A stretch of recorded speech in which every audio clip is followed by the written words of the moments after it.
Assalamualaikum warahmatullahi wabarakatuh. Untuk kelas 10, hari ini kita akan belajar tentang bentuk, jenis, dan nilai estetis gerak tari.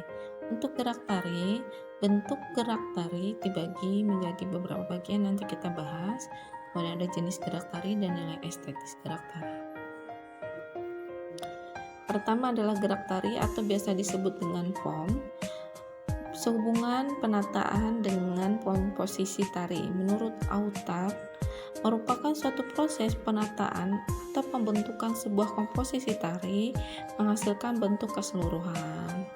Kemudian ada lagi menurut John Martin menyatakan bahwa bentuk dapat didefinisikan sebagai hasil dari penyatuan berbagai elemen tari yang dipersatukan secara kolektif sebagai kekuatan estetis yang tanpa proses penyatuan ini bentuk tersebut tidak akan terwujud.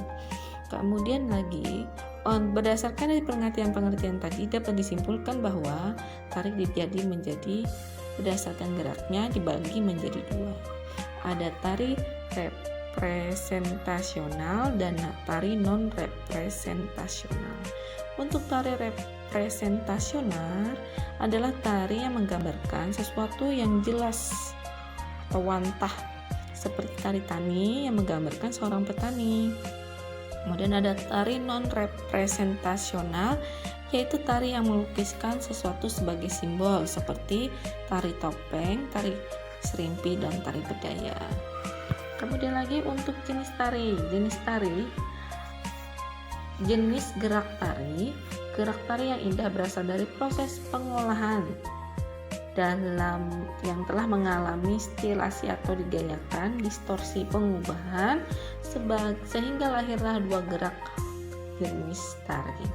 Yang pertama adalah gerak murni, di mana gerak murni itu gerak wantah adalah gerak yang disusun dengan tujuan untuk mendapatkan bentuk artistik atau keindahan dan tidak mempunyai maksud tertentu. Sedangkan maknawi atau gestur atau gerak tidak wantah adalah gerak yang mengandung arti atau maksud tertentu. Kita lanjutkan untuk nilai estetis dalam gerak tari. Nilai estetis seperti yang sudah kita ketahui, bahwasanya nilai estetis atau estetika adalah nilai keindahan yang terkandung dalam suatu karya seni.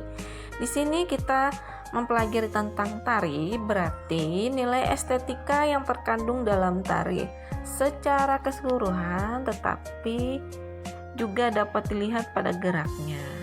Nilai estetika pada tari dapat diperoleh melalui penglihatan atau visual dan pendengaran atau auditif. Nilai estetika secara visual berdasarkan dari gerak tari yang dilakukan secara auditif. Jadi, nilai estetika itu bersifat subjektif. Dinyatakan bahwasanya nilai estetika tadi visual tergantung pada auditif karena tarian akan berkesinambungan dengan iringan musik tarinya. Kemudian di sini dicontohkan lagi gerakan tari, misal gerakan tari merak.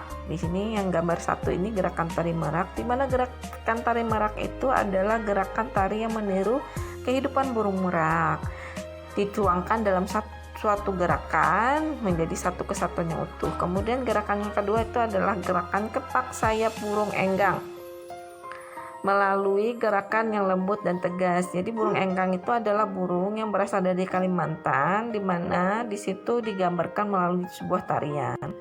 Kemudian ada lagi nilai estetika dapat juga dikatakan sebagai persepsi atau impersepsi. Untuk persepsi adalah tahap di mana sensasi itu telah berkesan. Persepsi menggerakkan proses asosiasi dan mekanisme lain seperti komparasi atau perbandingan, diferensiasi, pembedaan, analogi, persama, dan sintesis atau penyimpulan. Jadi kesemuanya menghasilkan pengertian yang lebih luas dan mendalam, menjadi suatu keyakinan yang lebih impresi. Jadi bisa dikatakan impresi merupakan kesan pertama terhadap gerak yang dilihat, dan persepsi merupakan interpretasi terhadap gerak tersebut. Pada nilai estetika impresi dan persepsi merupakan kesatuan yang saling melengkapi. Nilai estetika dipengaruhi oleh emosi penikmat tari. Jadi emosi juga berperan ya dalam melakukan suatu tarian. Perasaan yang perlu digugah harus ada dalam pembentuk menikmati suatu kesenian dan keindahan, seperti merupakan perasaan sedih, senang, dan lain sebagainya yang dapat dikendalikan. Tanpa adanya emosi, tidak mungkin ada kenikmatan seni. Jadi keindahan yang ada dalam kesenian dan keindahan yang ada di dalam tarian bisa dinikmati hanya oleh manusia yang bisa beremosi, yaitu yang perasaan digugah. Emosi dapat terjadi antara penari dan penikmatnya ketika gerak sebagai bahasa komunikasi nonverbal dapat menghadirkan makna sesuai yang ingin disampaikan. Jadi pada drama tari misalnya mengungkapkan emosi yang disampaikan secara nonverbal melalui desain tari yang dramatik dan nyanyian sebagai dialog. Ini contoh-contohnya ya. Contoh-contoh kesenian yang menggambarkan